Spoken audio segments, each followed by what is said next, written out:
हमारे पिताजी यूनिवर्सिटी में केमिस्ट्री पढ़ाते थे। मेरी माँ संस्कृत की स्कॉलर थी। नागपुर यूनिवर्सिटी का चांसलर मेडल उनको मिला था। घर में साइंस के प्रति, भाषा के प्रति और दर्शन के प्रति, इन तीनों के प्रति रुझान घर के अंदर उपस्थित थे। आपके दौर का जो बनारस है वो कैसे आप याद करते हैं? बनारस वापस आकर के हमें बार बार याद आता है कि हम उस जगह वापस आ गए जहाँ मतलब ऐसे दोस्त होते हैं जो बस दोस्त होते हैं, उसकी कोई शर्त नहीं होती, कोई कंडीशन नहीं होती है। कानपुर में कैसा माहौल बना?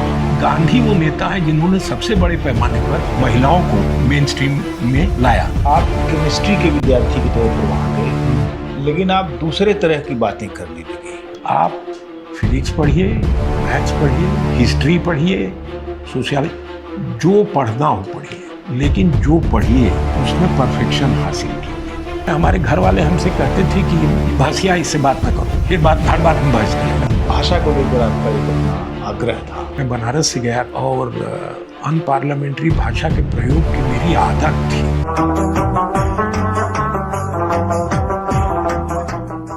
सुनील सहस्त्रबुद्धे एक ऐसी शख्सियत जिन्होंने जिंदगी में वह खोजने की कोशिश की कि हमारा देश वास्तव में किन स्थितियों से गवर्न हो रहा है और कौन लोग हैं जो इस देश को चलाने के लिए अपनी ज़िंदगी को स्वाहा कर रहे हैं, लगा रहे हैं, या जिनको इतना पीछे ढकेल दिया गया, इतना बहिष्कृत कर दिया गया है कि वे किसी भी किस्म की मुख्य धारा में नहीं है, बल्कि मुख्य धारा का जब नाम लेते हैं तो उसमें लगता है जैसे उनको गाली दी जा रही हो।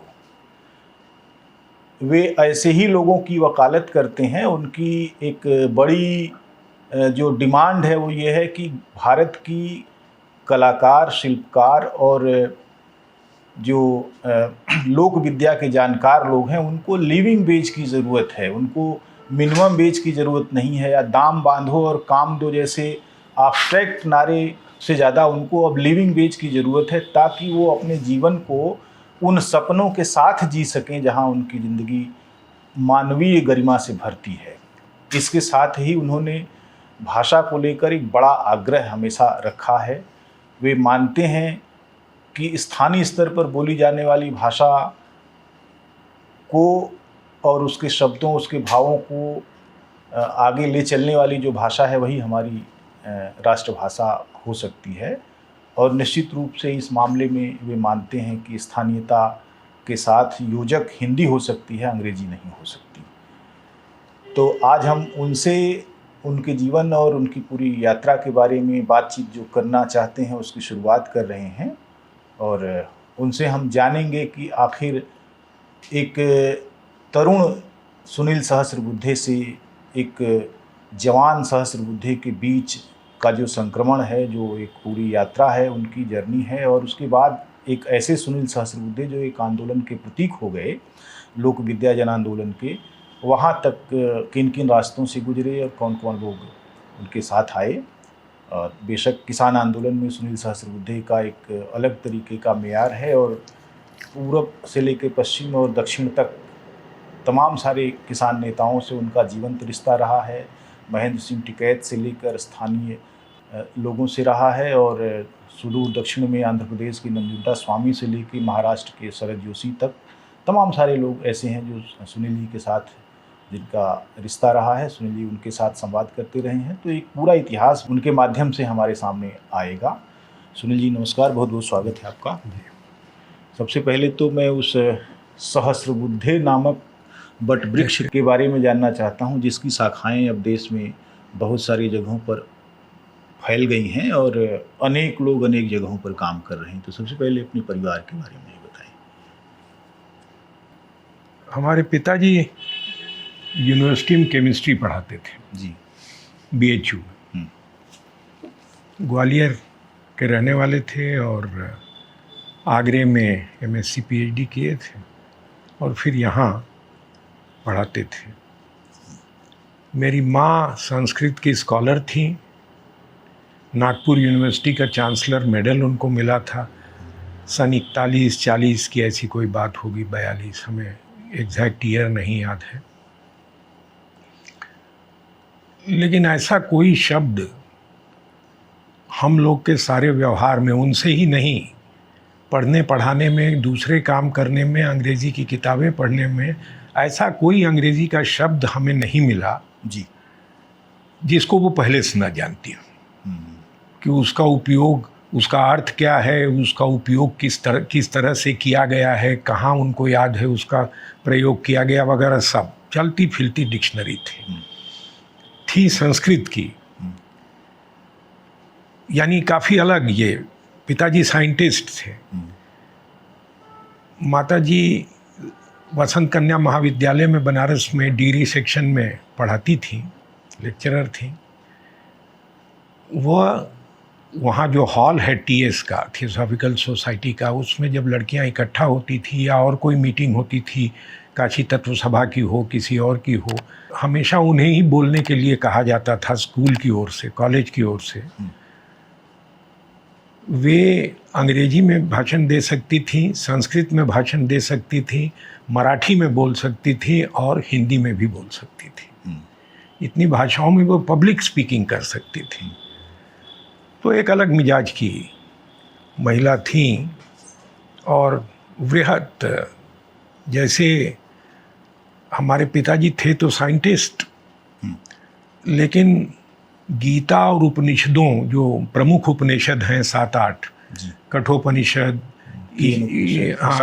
ईशावास्योपनिषद, श्वेताश्वेतरोपनिषद, मुंडकोपनिषद, इन सब का पाठ, इनके कुछ अंश का पाठ रोज सुबह, समझ लीजिए 5 बजे से 6 बजे तक रोज सुबह घंटा भर वो घर भर में घूम घूम करके इसका पाठ किया करते थे। अच्छा। तो हमारी बहन जी हमसे 2 साल बड़ी थी, उनको कम से कम 100 श्लोक सुन के याद हो गए होंगे। अब मुझे केवल एक याद हुआ, ये नोट करने लायक बात है। बहरहाल, तो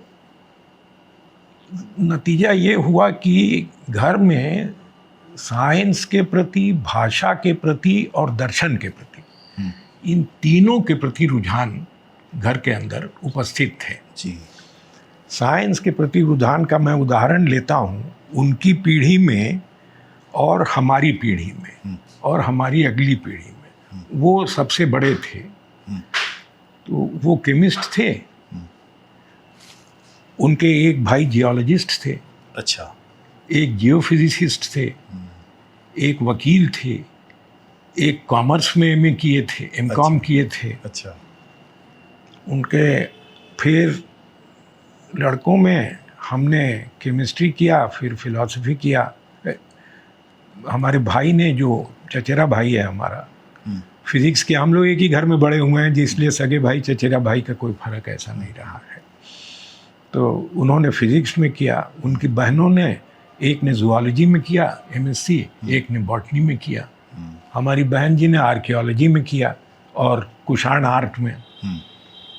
तो इस तरह से लगभग तरह तरह की ब्रांचेस साइंस की, उसमें कोई न कोई हमारे घर में जी उपस्थित रहा, मास्टर्स लेवल तक कम से कम। फिर उसके अलावा हमारे पिताजी ने पीएचडी किया था, हमारी बहन जी पीएचडी किए हैं, हमारा भाई जिसका जिक्र हमने किया वो पीएचडी किया है फिजिक्स में, बहन जी ने कुषाण आर्ट में किया है, हमारे लड़के ने पीएचडी किया है जी। हमारे भाई के दोनों लड़कों ने पीएचडी किया है, हमारी लड़की ने पीएचडी किया, सब पीएचडी किए हुए हैं, सब डॉक्टर हैं। जिसको हम लोग जब कॉलेज में पढ़ते थे, जब थोड़ा सा हल्की बात भी क्वाड्रेंगल में बैठ के होती थी तो लोग कहते थे फर्जी डिग्री है। अच्छा। ये फर्जी डॉक्टर हैं, मतलब लिखा पढ़ी के डॉक्टर हैं, इनको डॉक्टरी नहीं आती है। तो फर्जी डॉक्टर सभी थे हमारे यहाँ एक किनारे से। तो ये अजीब किस्म का माहौल था जी। अब ऐसा है कि आर्टिस्ट ऐसा कोई नहीं था। जहाँ तक हमारी चाची जी ज़रूर गाती भी बहुत सुंदर थी और बैकग्राउंड उनका था, बहुत अच्छा गाती थी। हमारी श्रीमती जी को भी आर्ट में रुचि रही है बाद के लोगों में, लेकिन पीछे जो ये सहस्रबुद्धे परिवार जिसे कहते हैं, उसको लोग ये मानते थे कि इन लोग को कला से कुछ लेना देना नहीं। अच्छा, ऐसा कुछ। तो ये इतने सारे लोग जो डॉक्टरेट किए और तमाम सारे, तो अलग अलग जगहों पर चले गए। अलग अलग जगह सब जगह उन्होंने अपनी जगह बनाई। चले गए।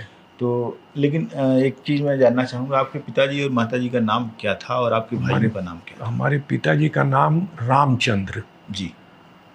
आप ही के नाम, उनको सब राम जी कहते थे। अच्छा। हाँ। तो ये आपको भूलेगा नहीं।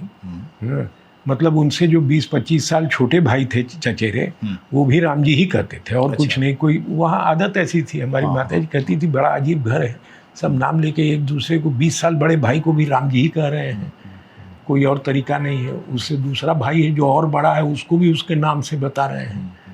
तो एक चलन है जैसा हो जाए। माता जी का नाम था शीला, शीला यहाँ हो गया, वो पुराना जो सिस्टम, हमारे ख्याल से उनका नाम था लीला, और शादी के बाद शीला हो गया, तो बनारस में वो शीला सहस्त्रबुद्धे के नाम से जानी गई। शादी के बाद यहाँ आई थी, उसके पहले कमला राजा कॉलेज ग्वालियर में पढ़ाती थी। अच्छा, ये आपके जो सभी चाचा पढ़े, अलग अलग अनुशासनों में गए, और तो आपके दादा वगैरह भी तो काफ़ी हमारे पिताजी के पिताजी शायद बहुत ज़्यादा ना पढ़े हो, लेकिन सिंधिया एडमिनिस्ट्रेशन में नायब तहसीलदार थे। अच्छा। और पिताजी के चाचा जी बीए थे, वो 45 में रिटायर हो गए, यानी वो बीए हुए होंगे 1912-13 के आसपास कभी, तो बीए थे। वो पढ़ने का चलन वो जिंदा रहे। हमारे जो ग्रैंडफादर थे वो जल्दी गुजर गए। अच्छा। तो जो ग्रैंड अंकल थे, उनके चलते, हालांकि ये लोग ग्वालियर में बड़े हुए सब, लेकिन सब पढ़ते चले गए। तो क्या ये ग्वालियर से पहले किसी और जगह ये परिवार? इसकी जानकारी हम लोग को नहीं है। अच्छा, आप ग्वालियर में ही, आपका जन्म ग्वालियर में हुआ? नहीं, हमारा जन्म बनारस। अच्छा, बनारस में हुआ। आपका जन्म कब हुआ? 1950 में, अगस्त में। आप भी अगस्त वाले हैं? किस अगस्त को हुआ? 28 अगस्त। उन्हें राजेंद्र यादव और सुनील सहस्त्रबुद्धे एक ही तारीख को ऐसा। तो बनारस में जब आप पैदा हुए, बनारस में आपकी स्कूलिंग भी हुई। तो आपके दौर का जो बनारस है, वो कैसे आप याद करते हैं उसको? देखिए, बनारस तो ऐसा है, बनारस मैं बीएचयू में रहता था शुरू के 15 साल यूनिवर्सिटी के अंदर, क्योंकि पिताजी को वहाँ घर मिला हुआ था जी।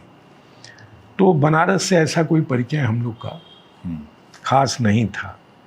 कॉलेज गए तब तक पिताजी यहाँ से चले गए थे, यूनिवर्सिटी में हेड होकर चले गए नागपुर यूनिवर्सिटी में। तो हम लोग को यूनिवर्सिटी घर छोड़ना पड़ा, तो कमच्छा जाके रहे थे। और बाद में महेंद्रवी भवन में जो संकट मोचन पे है जी, उसमें भी रहे 2 साल। तो शहर से जब जाते थे, लेकिन कम उम्र है, 18 साल की उम्र में मैं बाहर चला गया यहाँ से। अच्छा। तो 15 से 18 के बीच में आप क्या जानेंगे? ज़्यादा से ज़्यादा अपने दोस्तों को जानते हैं। तो कोई खजूरी से आ रहा है, तो कोई मुगल सराय से आ रहा है, दूर दूर से लड़के साइकिल पे आया करते थे। उस समय भीड़ भड़का भी इतनी नहीं, बहुत कम था। तो उस समय के जो आपके दोस्त थे, मैंने जो 2-4 दोस्त हैं, उनकी याद है? हाँ, बिल्कुल याद है। कुछ बताइए उनके बारे में। यूनिवर्सिटी स्कूल के भी हैं और कॉलेज के भी हैं। स्कूल के दोस्त ज़्यादातर इंजीनियरिंग कॉलेज में चले गए। अच्छा। बैंकों में तो कोई मैकेनिकल इंजीनियर हो गए ज़्यादातर, कोई इलेक्ट्रिकल इंजीनियर हो गया। तो काफ़ी सीनियर पदों पे, कोई HEC में, तो कोई इसमें UPSCB में, तो काफ़ी सीनियर पदों से ये लोग रिटायर हो गए। अभी कुछ हैं और कुछ नहीं है। बनारस में हमारे स्कूल के जो साथी थे, उसमें से 5-6 को तो मैं तुरंत गिन सकता हूँ जो गुजर जा चुके हैं। जैसे एक नंदी करके था, हमारा अच्छा दोस्त था। अच्छा दोस्त वो होता है, उससे बहुत कस के हमारी लड़ाई हुई थी, मतलब बाल नोचने और मुक्का मारने का कार्यक्रम।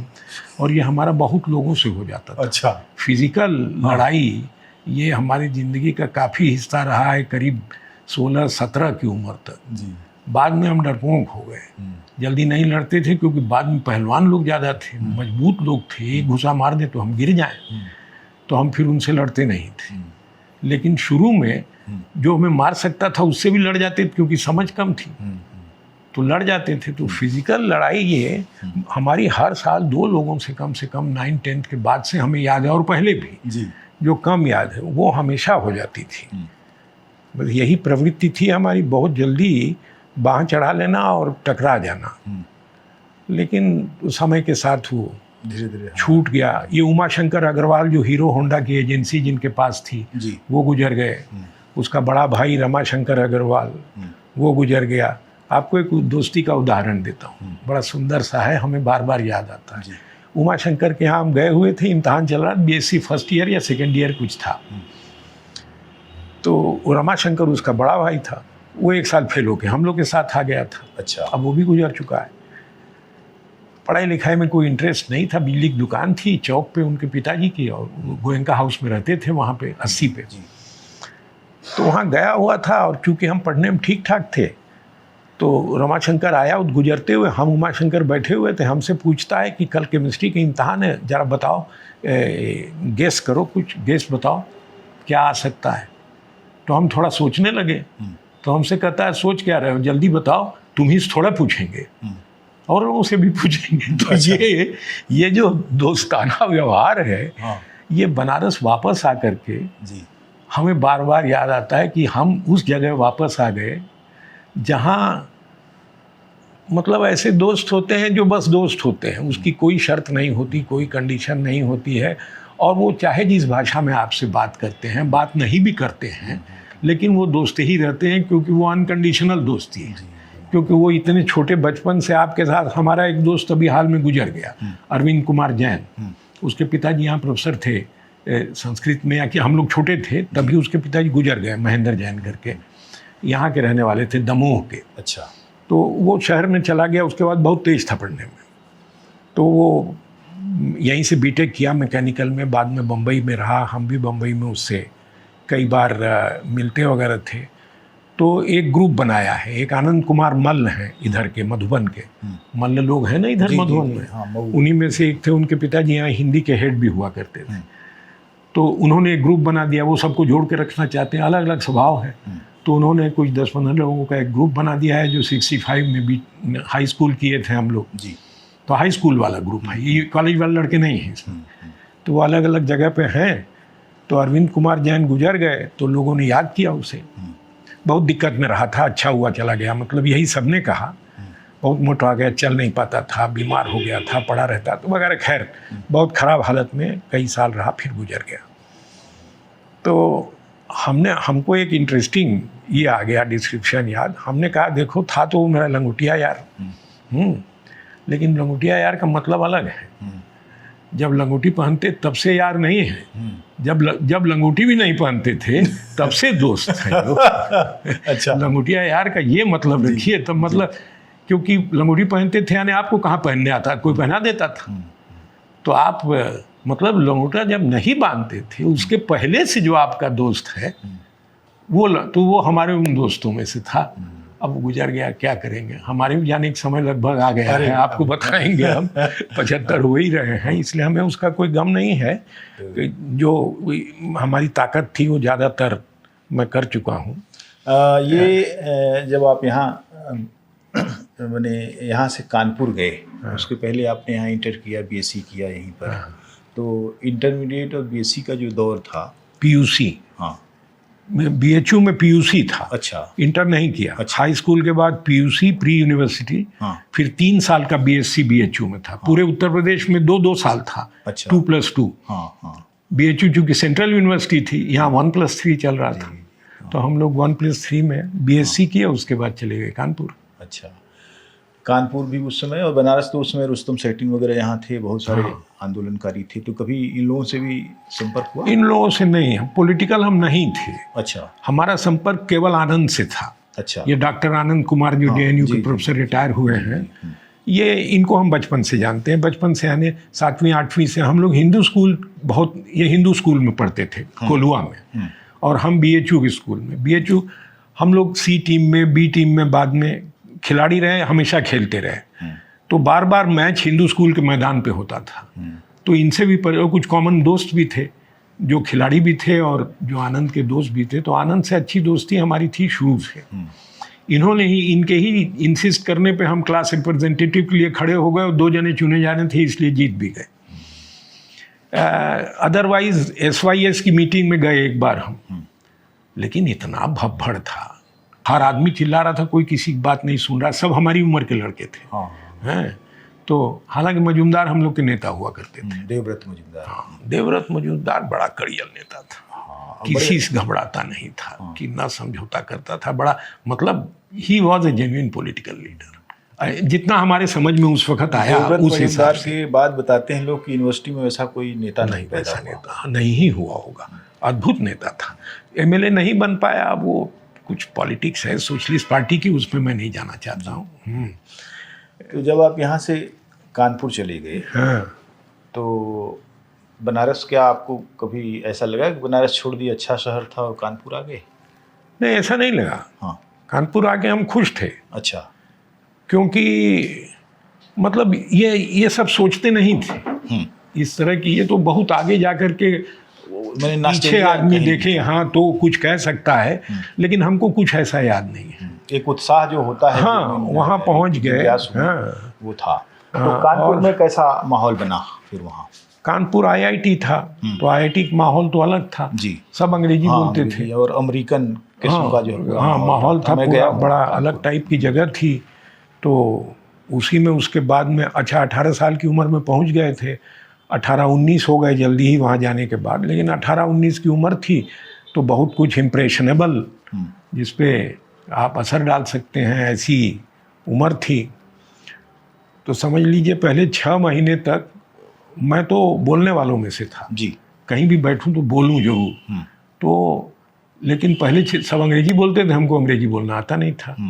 बीएचयू में अंग्रेजी बोलना किसी ने, केवल मास्टर लोग जानते थे, कोई स्टूडेंट्स नहीं जानते। अच्छा, पढ़ाते अंग्रेजी में थे, लेकिन अंग्रेजी बोलना, कोई पूछ दे फलाना रास्ता कहाँ जाता है, अंग्रेजी में बता नहीं सकते थे। अच्छा, हाँ, ये नहीं आता, ऐसा हो चुका है, इसीलिए हमको ये उदाहरण याद आता है। तो पहले 6 महीना हम बहुत कम बोलते थे। अच्छा, क्योंकि अंग्रेजी नहीं बोल पाते थे। 6 महीना में हमने अंग्रेजी पिकअप कर लिया कि यहाँ रहना तो अंग्रेजी आना ही पड़ेगा। हाँ, नहीं तो कम्युनिकेशन नहीं। हाँ, कम्युनिकेशन नहीं मतलब, और इज्जत भी नहीं। आप 2 नंबर के सिटीजन वहाँ पे हैं जिसको अंग्रेजी नहीं आता है, यही वास्तविकता थी। तो अंग्रेजी पिकअप कर लिया, फिर अंग्रेजी में बोलना आ गया हमें धीरे धीरे करके, और तब मैं सबसे बात कर सकता था। तो लेकिन ऐसी ही है। तो उस समय तो थोड़ा वहाँ गर्मजोशी का माहौल था, और मैंने आईआईटी में भी, मैं जब 93 में उधर गया था कानपुर, तो मैंने देखा तब भी माहौल थोड़ा ठीक ही था। उसके बाद गड़बड़ाना शुरू हुआ, लेकिन आपके समय में तो बहुत ही गर्मजोशी से भरा हुआ था, बहुत ज़्यादा। उस समय राम आश्रे हुआ करती थी कानपुर शहर में। राम आश्रे थे, रवि सिन्हा थे, और उसके अलावा एपी शुक्ला जो है, कानपुर हमारे यहाँ थे। वो थी, क्या नाम है उनका, जो तमिल जो शादी करके आई थी, लक्ष्मी सहगल थी, उनकी लड़की थी सुभाषिनी, बहुत सक्रिय थी सुभाषिनी हम ही लोग की उम्र की रही होंगी, 1-8 साल कम ज़्यादा रही होंगी। और सुभाषिनी पॉलिटिकल आर्गुमेंट देना जानती थी, ट्रेंड थी अच्छी, मतलब घर में माहौल था उनके। हम लोग को तो तब उतना नहीं समझ में आता था, कभी कभी 1-8 बार आईआईटी आती जाती थी, लेकिन ज़्यादा नहीं। सीपीएम मालूम प्रभाव आईआईटी में कम था, थोड़ा था ट्रेड यूनियन के मार्फत, लेकिन कम था। एपी शुक्ला थे। 70 का पूरा दशक जी बेहद गर्मी का दशक रहा है। गर्मी का मतलब इस पॉलिटिकल गर्मी का कानपुर में, कानपुर आईआईटी में खास करके। डॉक्टर एपी शुक्ला थे, तब तक थे, बाद तक रहे, रिटायर हुए वहाँ से, लेकिन कुछ नज़ीर पेश की उन्होंने। वो जो तेज तर्रार फिजिसिस्ट थे, 2-4 उनमें गिने जाते थे डिपार्टमेंट में, लेकिन उन्होंने कभी अप्लाई ही नहीं किया, तो वो असिस्टेंट प्रोफेसर से कभी प्रोफेसर ही नहीं हुए। अच्छा, मतलब उनको यहाँ तक, एक कलीग जब हेड हुआ तो उसने कहा, वाघमारे हेड हुए, उन्होंने कहा कि हमको बस कागज़ दे दीजिए अपने, बाकी तो मत आइए, मत अप्लाई कीजिए, कुछ मत कीजिए, लेकिन अपने कागज़ दे दीजिए तो हम सिलेक्शन कमेटी में करा लेंगे आपको प्रोफेसर। तो ये बोले हम कागज़ नहीं देंगे, क्योंकि it will amount to application from my side जी। तो मैं कागज़, तो उन्होंने कागज़ नहीं दिया। वाघमारे ने कहा हम कर सकते हैं, कुछ नहीं कर पाए, तो ये असिस्टेंट प्रोफेसर ही रिटायर हुए। बाद में एपी शुक्ला ने टॉमस एस कुन की किताब वैज्ञानिक क्रांतियों की संरचना नाम से उसको हिंदी अनुवाद किया, और अच्छा अनुवाद किया उन्होंने। हाँ, लेकिन उस पर मुझे कुछ कहना है। हाँ, बताइए। मेरा ख्याल है ये एपी शुक्ला का वेस्ट ऑफ टाइम था। ऐसा? उन्होंने बर्बाद कर दिया अपना सगुण समय। एपी शुक्ला में बड़ी संभावनाएं थी। एक तो लड़ाकू मिजाज के थे, दूसरा बड़े विचारक थे और लोगों से जुड़ते, अगर लोग उनसे जुड़े थे जी, वो लोगों से भी जुड़े थे। उनके घर में चाहे जब लोग आते थे, चाहे जहाँ बैठते थे, चाहे जो बातें करते थे, ये क्योंकि मैं भी जाता आता तो मैं जानता हूँ, ये करीब 71, 72, 73 की बात है। थॉमस कून का अनुवाद करने की जगह, देखिए डॉक्टर शुक्ला ने जब अप्लाई किया था असिस्टेंट प्रोफेसरशिप के लिए तो हिंदी में एप्लीकेशन किया था। अच्छा, ये बड़ी बात थी, तब तक शायद किसी ने नहीं किया था आईआईटी में। आईआईटी में कोई हिंदी बोलता नहीं था, कहते थे हिंदी बोलने से मतलब आप कमज़ोर हैं।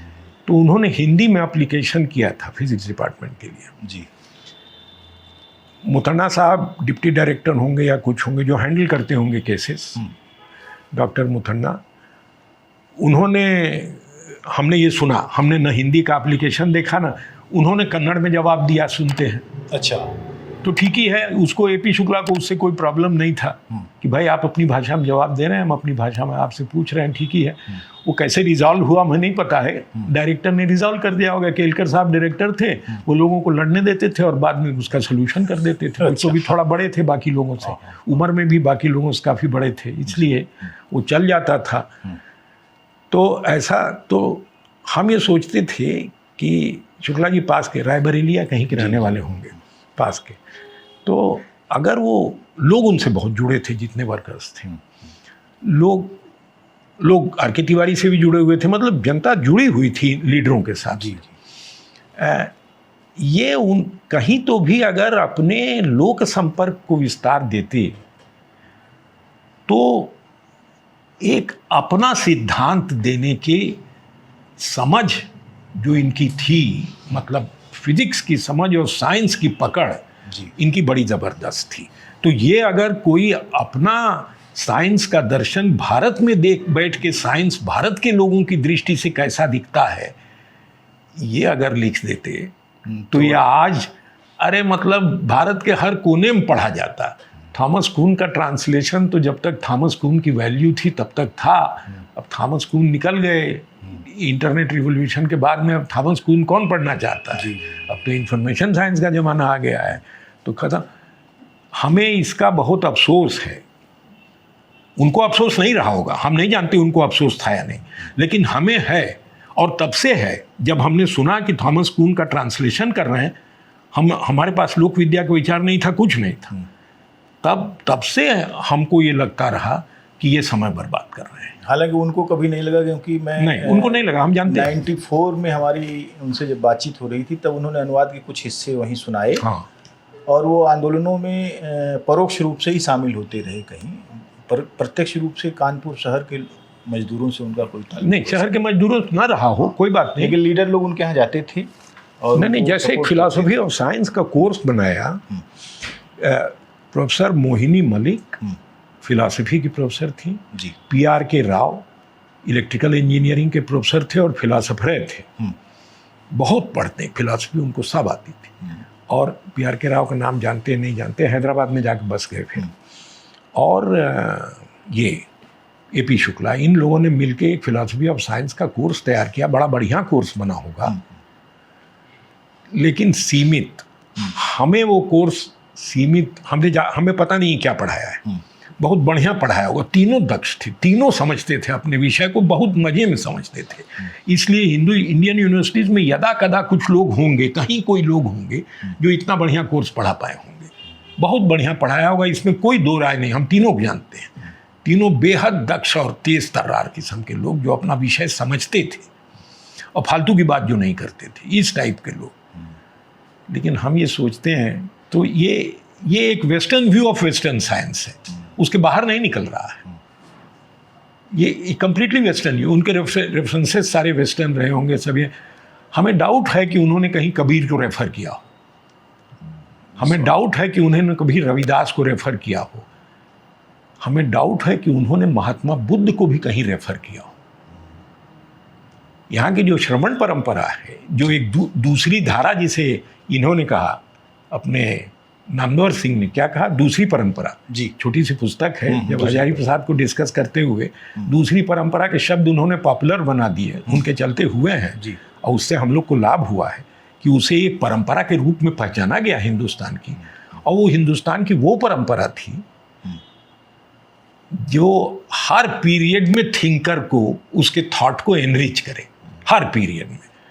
लेकिन इन लोगों ने उसको रेफर किया होगा, इसकी हमें उम्मीद नहीं है, क्योंकि जब हम गांधी को रेफर करते थे लास्ट ईयर्स में अपने, जी, जब हम वहाँ 78-79 में थीसिस पूरी कर रहे थे, तब जब हम फिलॉसफी ऑफ साइंस के संदर्भों में गांधी को रेफर करते थे तो लोग थोड़ा वहाँ नाक भौं सिकोड़ते थे, अरे यार कहाँ बात ले आए।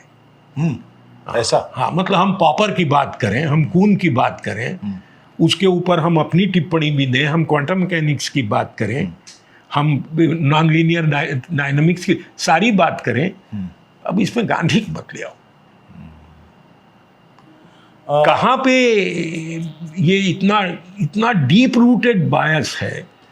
और शायद कबीर के बारे में भी वो यही कहते हैं, यार इसमें कबीर को मत लाओ, ये हमें नहीं जचता है। हम इसको बेहद गंभीरता से लेते हैं कि जो विचार व्यक्त किए जा रहे हैं ज़्यादातर चारों तरफ मेन स्ट्रीम में जो हैं जी, और अपोजिशन में भी जो हैं, रेडिकल अपोजिशन में भी जो हैं, उसमें महिलाओं के अनुभवों को उसके अंदर नहीं आते हैं, उसके अलावा हैं, मतलब उसमें एम्बेडेड नहीं है जो भाषा अंग्रेजी में जो उसमें उसके सार में महिलाओं के अनुभव भी गर्भित हों, जी, ऐसा नहीं है।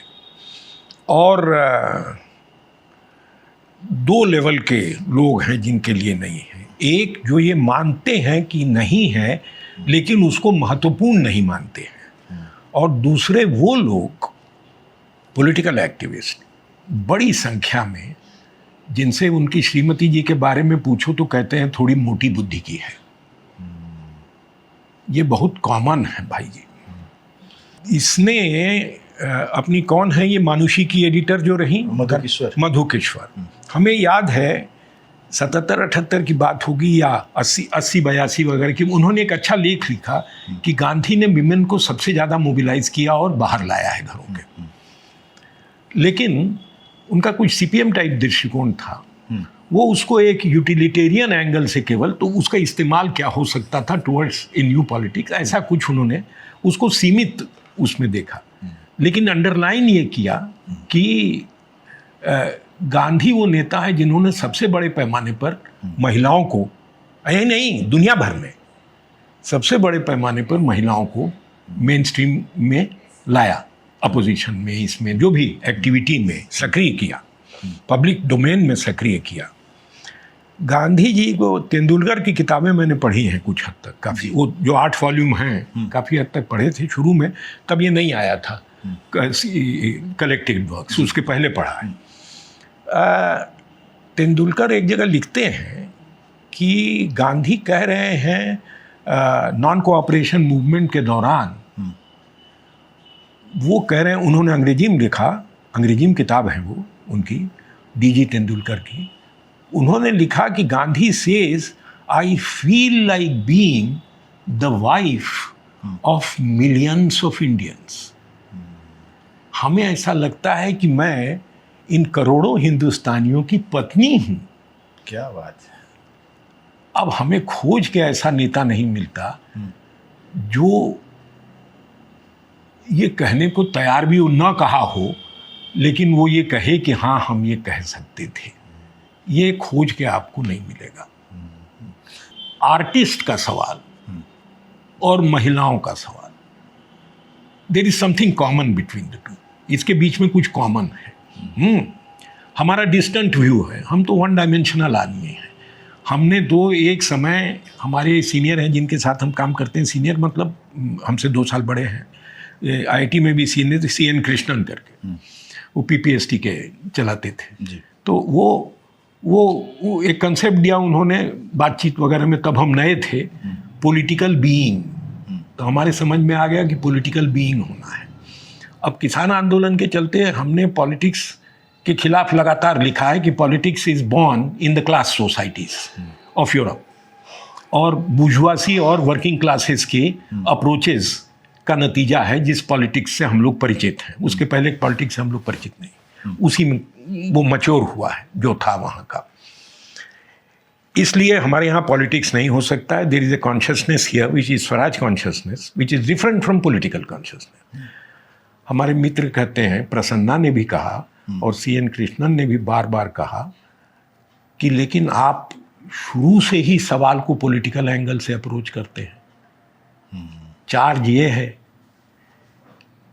और आर्गुमेंट हमारा, अब हम खुद ही नहीं समझ पा रहे हैं कि हम पॉलिटिकल एंगल से अप्रोच करते हैं या उस एंगल को हम इन ड्यू कोर्स अब उसी में ट्रांसेंड कर जाते हैं और उसके आगे निकल जाते हैं, दूसरे एंगल को ज़्यादा विस्तार देते हैं। ये थोड़ा सा महिलाओं का जो सोचने का तरीका है, मतलब as long back as Engels को भी हमने पढ़ा है, जिसने लिखा कि किसी समाज के लिबरेशन की स्थिति का जो मीटर है, जो माप है, वो महिलाओं के लिबरेशन कितना हुआ है उससे नापा जाएगा, उसी से मतलब मानक है वहाँ, या जो भी कहिए। इतनी बड़ी बात है, लेकिन उसके बावजूद चाहे कम्युनिस्ट पार्टीज में कह ली, किन्हीं पार्टीज में, कहीं भी पॉलिटिकल पर, हिंदुस्तान में 2-4 ज़्यादा भी हैं और जगत का, ये बहुत रीसेंट है जो जगह जगह की प्राइम मिनिस्टर महिलाएं हुई हैं, ये बहुत रीसेंट फिनोमिनन है।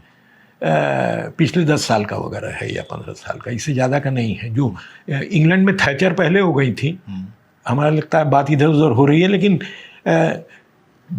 विमेन का जो एंगल है कला की दृष्टि में और महिलाओं की दृष्टि में एक बुनियादी समानता है, और इसकी समानता लोक विद्या दर्शन, कला दर्शन और नारी दर्शन, इन सब में ओवरलैप का एरिया करीब 90% के आसपास होगा, बहुत ज़्यादा है।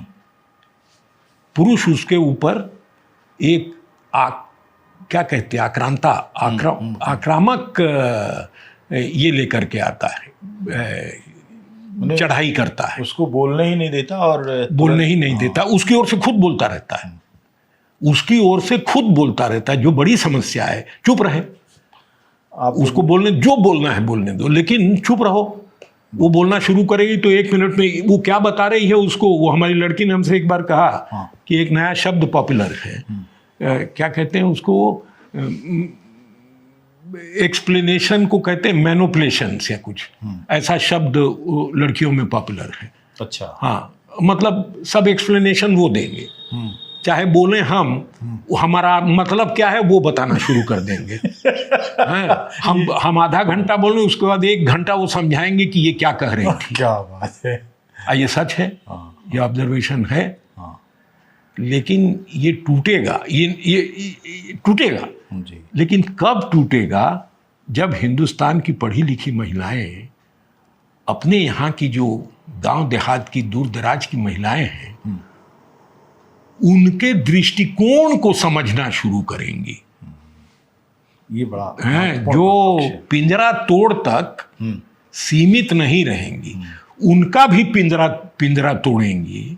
और जब पिंजरा तोड़ की बात करेंगी तो वो गांव दराज में किसी जिस इसको बिरादरी को बहुत इज्जत नहीं है, उस बिरादरी की किसी महिला का पिंजरा कैसे टूटेगा, उसके तर्क गढ़ेंगी, न कि उनका अपना पिंजरा कैसे टूटेगा। अपना पिंजरा तोड़ना तो ट्रेड यूनियन कॉन्शियसनेस के आगे नहीं जाता है, पॉलिटिकल कॉन्शियसनेस है ही नहीं।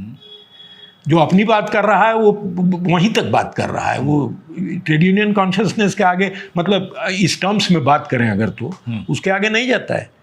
पॉलिटिकल कॉन्शियसनेस तो तब आती है जब आप दूसरे की बात करते हैं जी, उसके पहले कैसे आएगी। खैर, आप कुछ नहीं, मैं ये कह रहा था कि वास्तव में ये एक पहलू है जो जिस पर कभी गंभीरता से विचार नहीं होता। मैं दूसरा जो ये प्रश्न कर रहा हूँ आपसे, वो ये है कि आप केमिस्ट्री के विद्यार्थी के तौर पर वहाँ गए, लेकिन आप दूसरे तरह की बातें करने लगे। जैसे आप की जो पॉलिटिकल कॉन्शसनेस और फिलासफिकल कॉन्शसनेस है वो आपके केमिस्ट्री वाले उस पर हावी होती गई विद्यार्थी के ऊपर।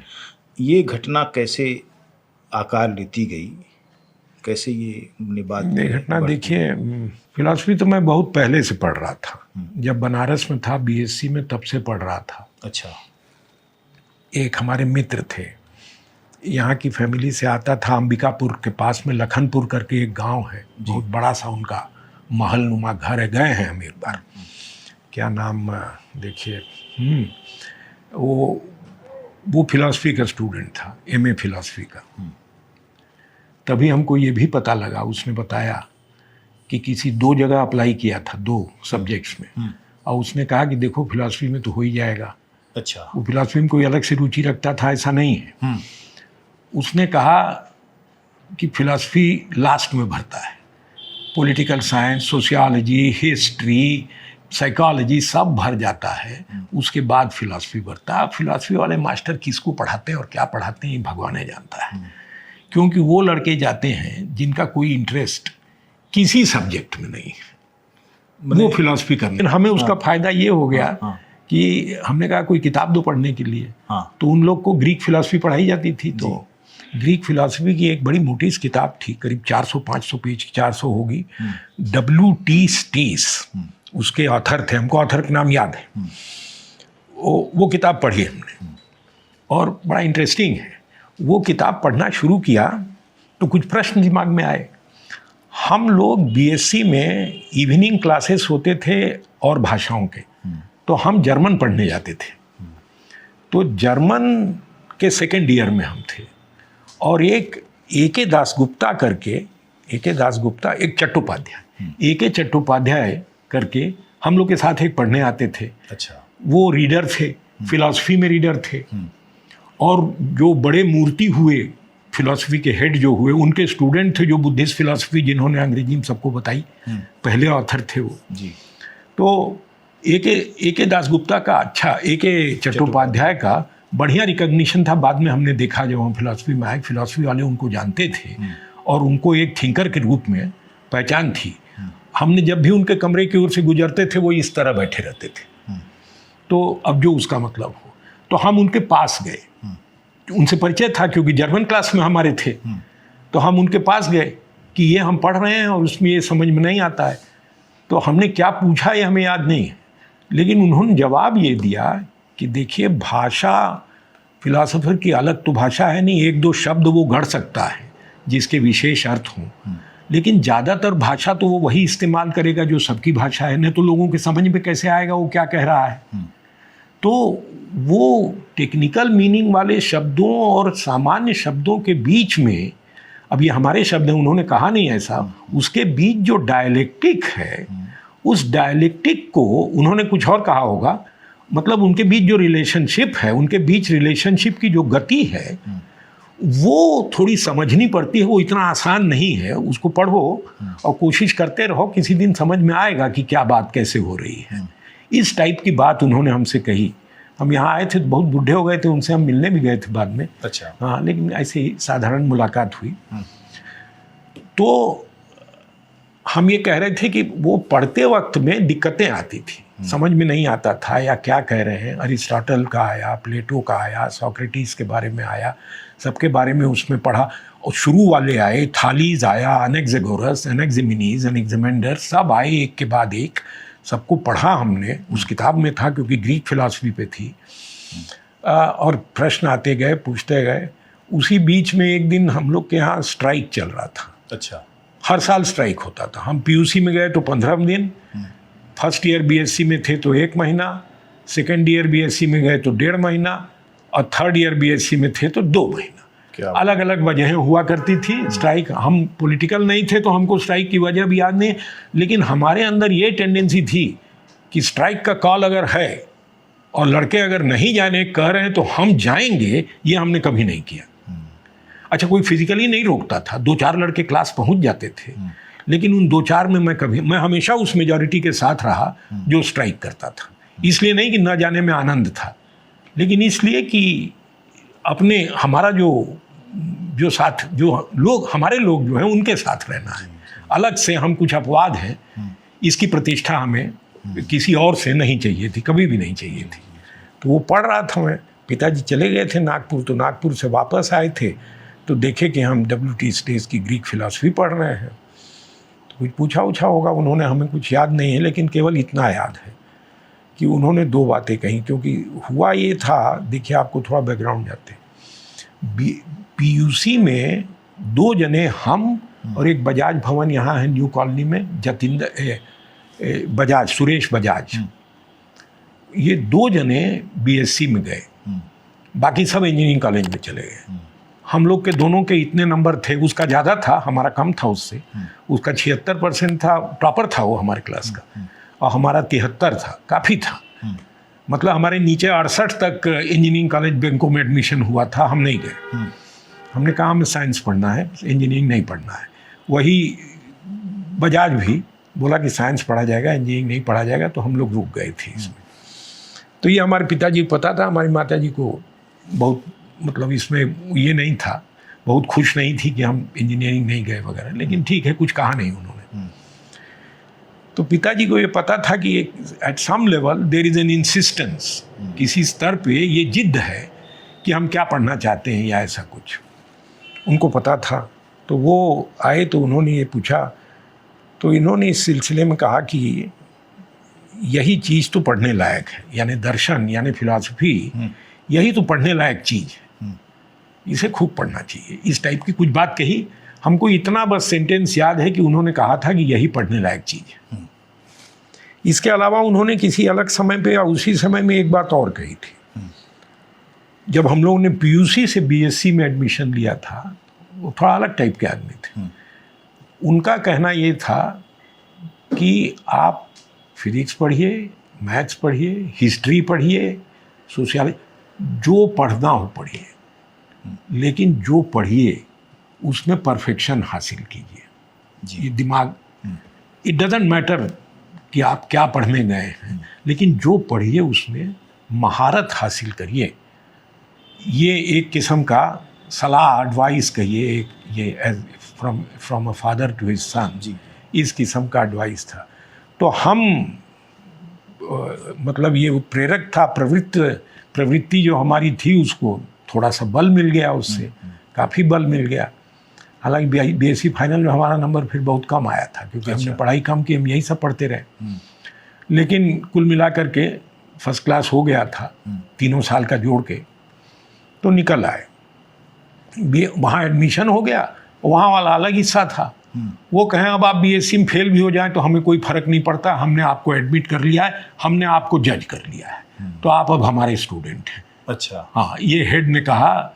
एक लड़के ने कहा इम्तहान बाकी है अभी, उस वक्त लेट हो रहे थे इम्तहान, इन्होंने सिलेक्ट कर लिया था। उसने कहा, फिर उस सबसे मिले, हेड ने कहा एक एक करके मिलने आओ शाम को, शाम तक सबसे मिले। 15-16 लड़कों को सिलेक्ट किया था। तो एक ने कहा अभी इम्तहान बाकी है, तो उन्होंने कहा कि इट डजंट मैटर, तुम किसी भी उससे पास हो जाओ, जो करना है करो, हम लोगों ने सिलेक्ट कर लिया, तुम हमारे यहाँ एडमिशन ले लिए। न डिग्री मांगी, न मार्कशीट मांगी, कुछ कभी मांगा ही नहीं। कानपुर में यही चल रहा था।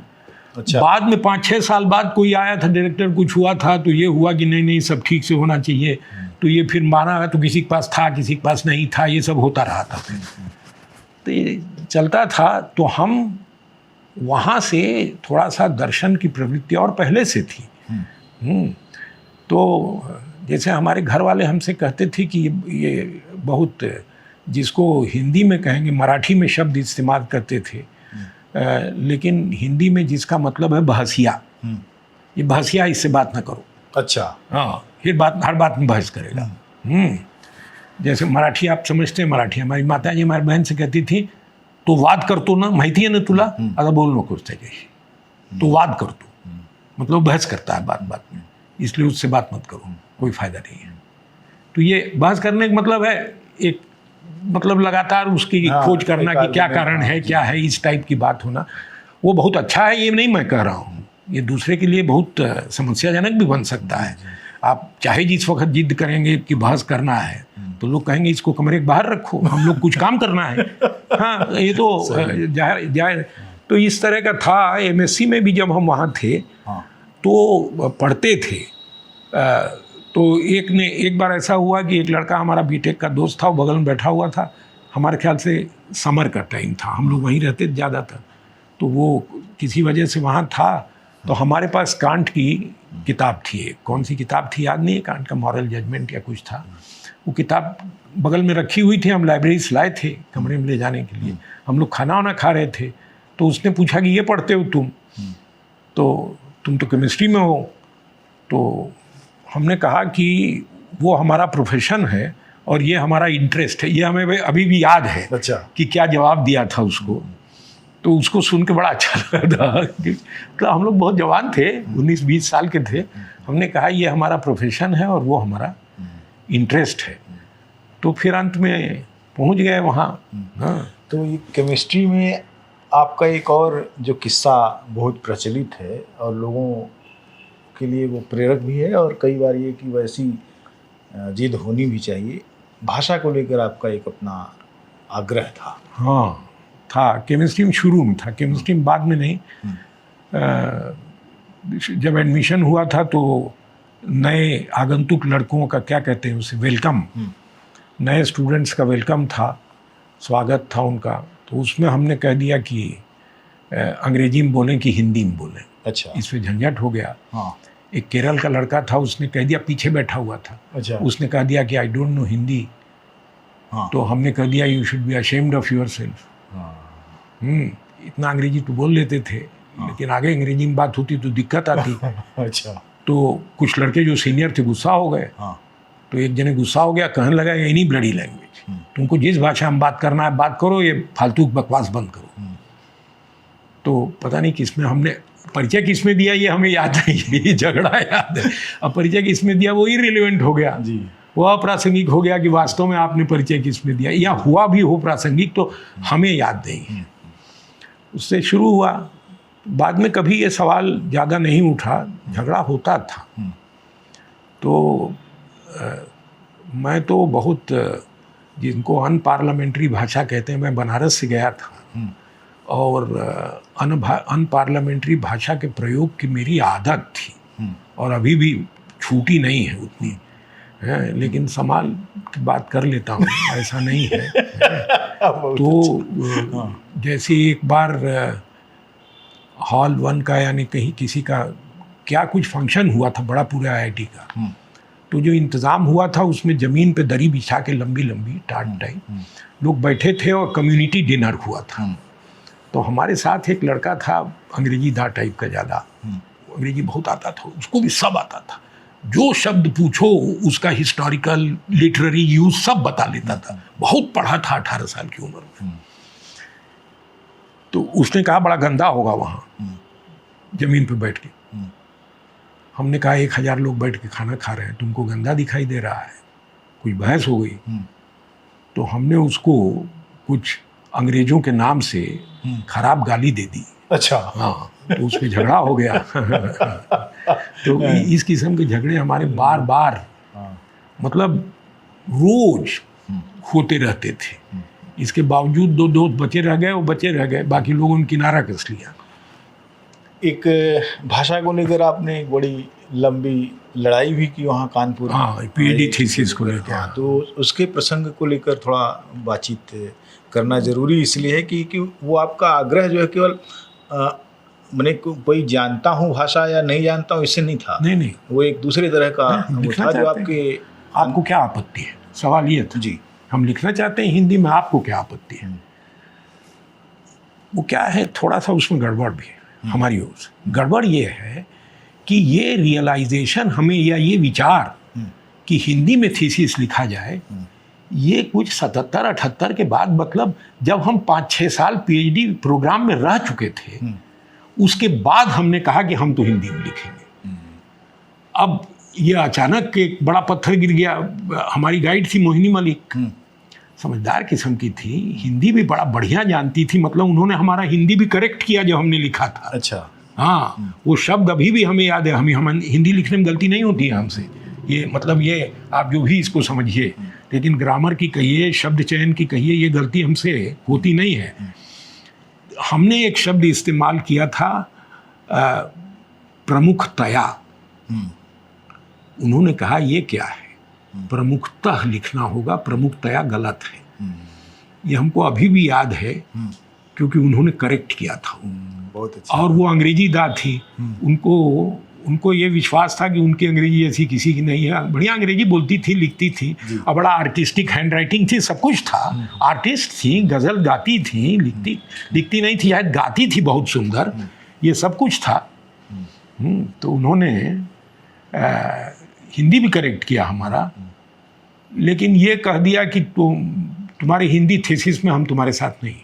अच्छा। हाँ, अंग्रेजी में लिखो। क्या और तुम्हारी अंग्रेजी इतनी ठीक, किसी की अंग्रेजी को उन्होंने ठीक नहीं कहा था, लेकिन जब जरूरत पड़ी तो हमारी अंग्रेजी कह दिया कि ठीक है, लिख सकते हो अंग्रेजी में। नहीं तो जो भी लिखता उसको कहती कि क्या लिखा है, अंग्रेजी नहीं आती है टाइप। लेकिन उन्होंने मान लिया कि इतना कहने से, कहीं बड़ाई करने से अंग्रेजी में लिख दे। लेकिन हमारा तो कारण अलग था, तो हमने तो ये जो लेकिन एक बात, एक मिनट थोड़ा सा जी। तो वो उन्होंने हमारा साथ थीसिस लिखते वक्त तो नहीं दिया, बात तक नहीं दिया। उन्होंने हमसे ये कहा जब थीसिस लिख के हिंदी में सबमिट हुई, बोले सबमिट हो जाएगी, हम दस्तखत कर देंगे उस पर कि हमारी देखरेख में काम हुआ है वगैरह, जो दस्तखत करना। लेकिन ये मत भूलना कि जो थीसिस सुपरवाइजर है वो एग्जामिनर्स में से एक होता है, और उसको भी अधिकार है फेल करने का। ये याद रखना, ये मत सोचना कि हमारी ओर से पास मिल गया है तुमको, तुम केवल इसके हो। लेकिन उन्होंने बाकी एक आए थे भट्टाचार्य, क्या नाम था उनका, कौन भट्टाचार्य थे, इमरजेंसी में आए थे डायरेक्टर होके। तो हम तो हर कदम पे झगड़ा करने वाले थे। उन्होंने कहा कि इनको ये हमें के.एन. शर्मा का नाम सुना है आपने? के.एन. शर्मा बड़े सोशियोलॉजिस्ट हुआ करते थे, उस वक्त हेड थे, करीब 78 वगैरह की बात होगी, इमरजेंसी की बात। एक बार हम उनसे मिलने गए, उन्होंने कुछ दस्तखत नहीं किया था, हमारा कुछ तो भी किया था, तो हमारे मिलने गए, कुछ बात करने गए, तो वो हमसे कहने लगे कि हमारे हिसाब से तो आपको बहुत पहले IIT निकाल देना चाहिए था, हमारे मुंह पे हमसे कहते थे। तो हमने कहा कि क्यों, कोई नियम कानून नहीं है, ऐसे ही निकाल देते आप? तो हाथ उड़ा के कहें, अरे जी नियम कानून को कौन पूछता है, हेड थे, हैं, आपको निकाल दिया जाना चाहिए था। फिर उन्होंने कहा एक बात सुन लो हमारी, जब भट्टाचार्य आया था डायरेक्टर होके, तो उसने कहा कि इसको हम निकाल देंगे, लेकिन जो रिवाज रहा है IIT में उस हिसाब से उसके जो एडवाइजर्स थे उन्होंने कहा कि इनकी सुपरवाइजर से एक बार बात कर लीजिए। तो ये के.एन. शर्मा ने हमें बताया, हेड ने। तो मोहिनी मलिक से उन्होंने बात की, और मोहिनी मलिक ने कह दिया कि he is a very good student, no he should not be expelled. तो आप बच गए। तो मोहिनी मलिक में बड़ी कला थी, मतलब कहाँ पे मेरिट ऑफ द केस के हिसाब से जी। तो उस वक्त निकाले जाते, फिर क्या होता भगवान जाने, हो सकता है कि और अच्छा हो जाता, ये हम नहीं जानते। जिस तरह गांधीयन इंस्टीट्यूट बंद हो गया तो विद्या आश्रम बन गया, न बंद होता तो हम वही नौकरी करते रह जाते। तो ये तो देखिए, हिंदी वाला फिर IIT ने मना कर दिया लिख करके कि, तो हम कोर्ट चले तो गए। आप जो है पहले तो केमिस्ट्री थे, MA थे, तो केमिस्ट्री से शिफ्ट हुए आप फिलॉसफी में कोर्स किया। तो केमिस्ट्री में भी आपकी जिद थी कि हिंदी में ही लिखूंगा? नहीं, अच्छा। वो तो हमने कहा ना, फिलॉसफी में आने के भी 5-6 साल बाद मेरे दिमाग में आया कि तब तक सब अंग्रेजी में लिख रहे थे, हम हिंदी में कभी लिखा ही नहीं था। तो ये जो विचार आया, हाँ, उसकी जमीन कहाँ थी?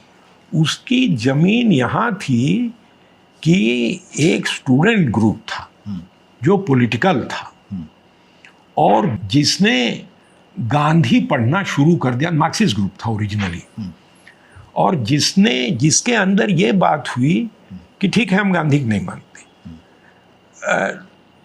लेकिन हमारे पास एक भी तर्क नहीं है कि हम गांधी क्यों नहीं मानते। हाथ हिलाने से काम चलेगा नहीं।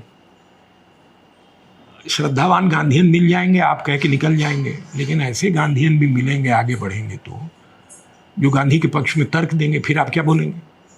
आप मार्क्सिस्ट हैं तो आपको हर चीज को तर्क के हिसाब से पेश करना पड़ेगा। तो गांधी पढ़ना शुरू कीजिए। तो पढ़ना जब शुरू किया गया तो असर आ गया गांधी का कि ये देशज देशज विचार के रूप में, देसी विचार के रूप में, कि गांधी का विचार वो विचार है जिसमें यूरोपियन रेफरेंस है, कुछ कुछ टॉल्स्टॉय और इसको उसको जो रेफरेंस है मामूली है, मतलब बिगिनिंग किसी थॉट को शुरू करने भर का रेफरेंस है। उसके बाद पूरा गांधी का जो थॉट है वो देसी है।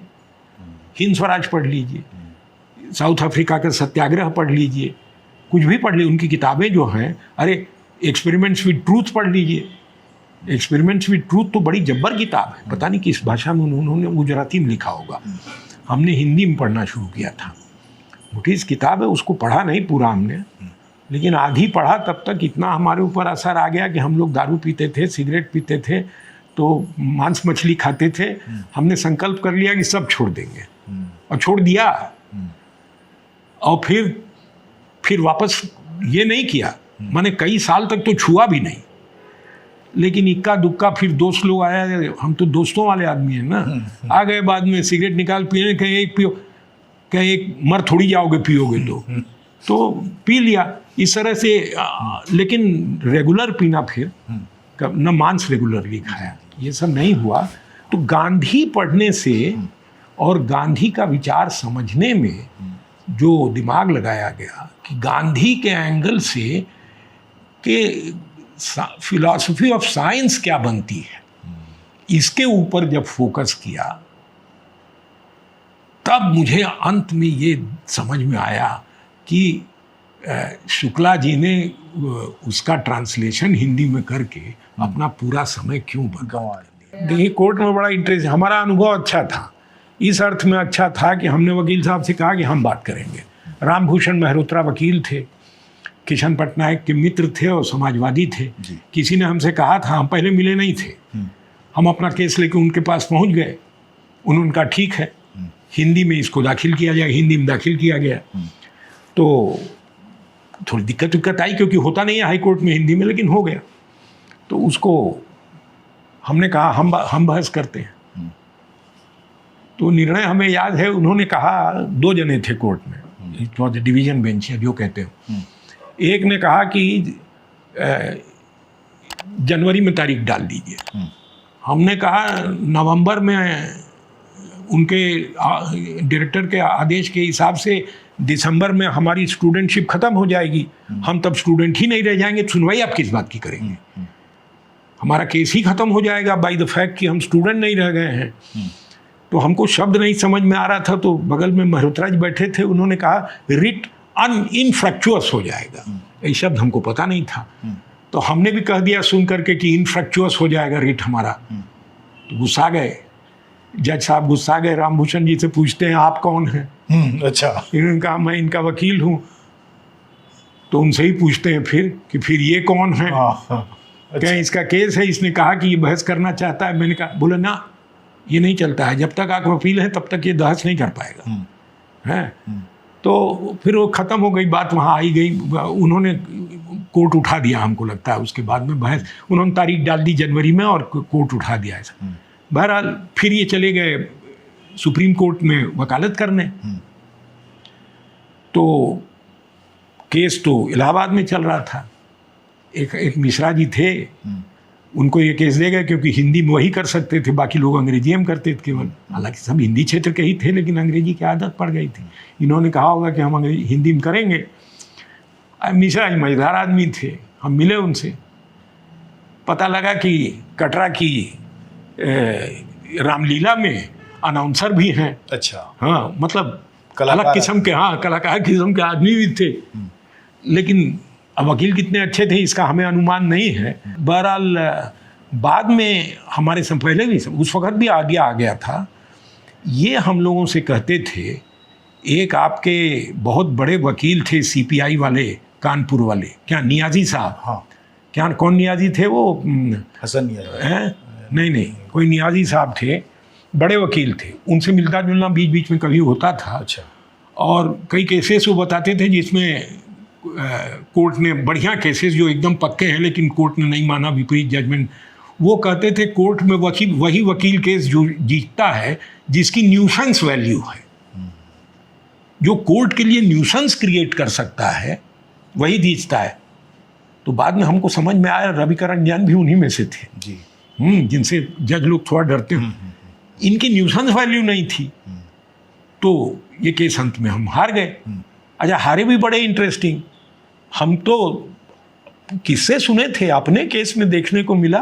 रिट था कि हमको हिंदी में थीसिस सबमिट करने दिया जाए, उसके तमाम बेसिस दिए गए थे, फंडामेंटल राइट्स, ये वो सब दिया था जो केस बना था। उसने दुनिया भर की बात की कि माइनॉरिटी इंस्टीट्यूशन में क्या, माइनॉरिटी इंस्टीट्यूशन कोई संबंध है नहीं था, माइनॉरिटी इंस्टीट्यूशन नहीं है, फलाना नहीं है, इधर उधर की बात की और अंत में कंक्लूड ये किया कि no student has a right to demand that he be taught in a particular language, therefore the writ is dismissed. ये हमने पढ़ा है, ये अंतिम सेंटेंस था, लास्ट सेंटेंस, कि रिट क्यों डिसमिस हो रही है। हमने कभी कहा ही नहीं था किस भाषा में पढ़ाओ, हमने कहा था हमारी थीसिस सबमिट करने की भाषा हिंदी रहने दो। तो रिट कुछ और थी, जजमेंट कुछ और था, लेकिन वो last line therefore the writ is dismissed, high court के जज ने कह दिया तो वो डिसमिस हो गई। फिर ये था किस्सा वहाँ का। हाँ, एक दो बार हुआ, इन्होंने भी चालाकी काम किया। एक चूंकि केस में समय लग रहा था तो इंटरिम जजमेंट हो गया था कि सबमिट करने दिया जाए। उसका हमें फ़ायदा ये हो गया कि हमने थोड़ा लिखना बाकी था, उतना पूरा करके सबमिट कर दिया, ले तो लिया। फिर हमने एक लिस्ट वगैरह सब हमने और सुपरवाइज़र ने मिल करके भेजी कि इन लोगों को एग्जामिनेशन के लिए भेजा जाता। हमसे कुछ मांगे नाम सुपरवाइज़र ने, फिर सुपरवाइज़र ने और हेड ने एक लिस्ट भेजी पीजी ऑफिस को कि इनको बुलाया जा सकता है, ये थीसिस भेजना इनके पास भेजी जा सकती है। IIT निर्णय ले लिए थीसिस भेजवे नहीं करेंगे, कहने लगे कि कोर्ट ने कहा है एक्सेप्ट कीजिए, कोर्ट ने ये नहीं कहा है कि प्रोसेस कीजिए। अब इसका क्या मतलब है? ये बहुत वाहियात तर्क है जी।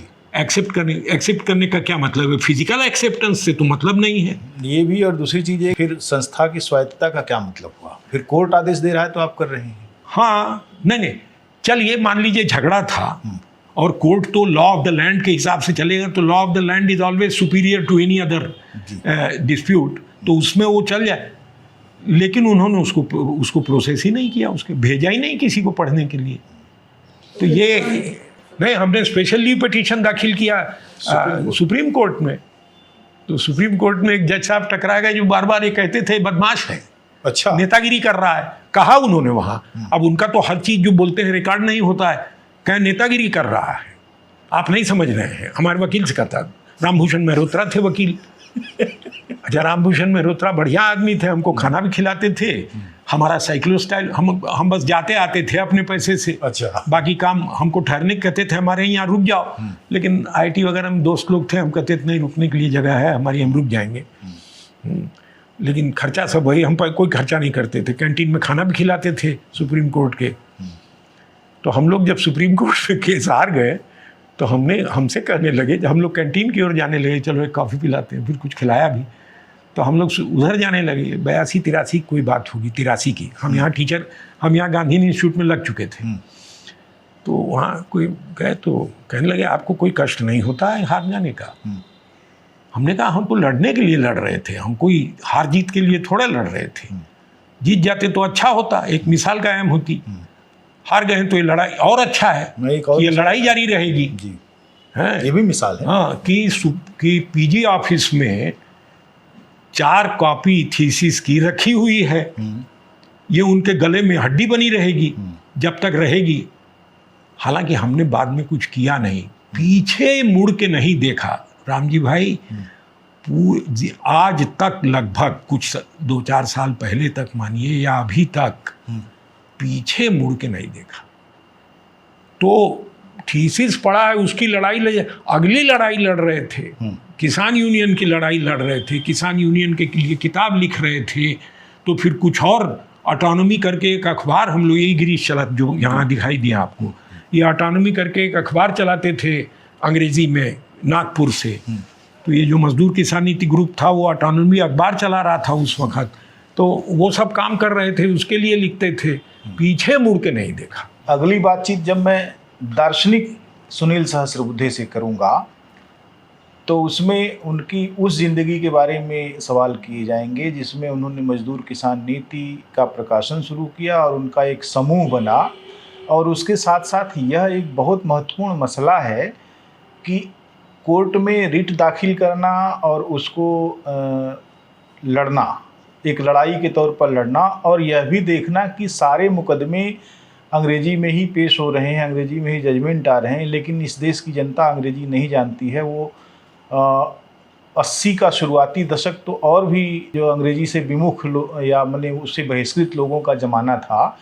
तो इस भाषा के सवाल को लेकर जो कोर्ट का औपनिवेशिक नज़रिया था और इस देश के लोगों को क्या तकलीफ़ें होती थी, उनके क्या अनुभव हैं, इस पर बातचीत करेंगे। आज की बातचीत के लिए बहुत बहुत धन्यवाद। नमस्कार।